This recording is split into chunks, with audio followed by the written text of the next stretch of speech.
Alam niyo yung confidence na wala ka naman dati, pero bigla mo na lang nahanap para sa concert ticket? Kasi ako, eto na yon. Sold out na ang OPM Con tickets. Wala akong ticket, wala rin akong budget, kaya ang natitira na lang na puhunan, kapal ng muka.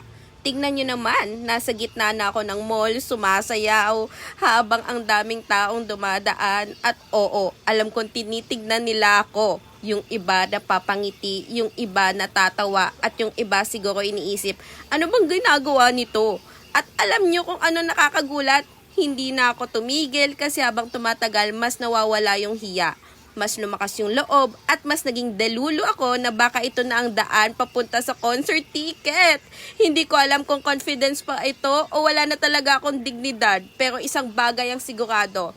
Kung may award para sa pagiging makapalang mukha para sa concert ticket, feeling ko, finalist na ako. Kaya oo, ako yung taong sumayaw sa mall kahit maraming nakatingin. Ako yung taong naglalakad suot ang shirt na humingi ng himala.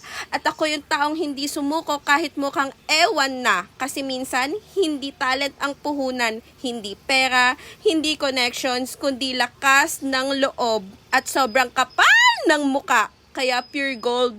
Kung may makakakita man ito, sana naman po. Napagod na ako maging confident. Please lang, paki-share naman at like at comment nito para mapansin na ako ni Pure Gold. OPM Con ticket, please!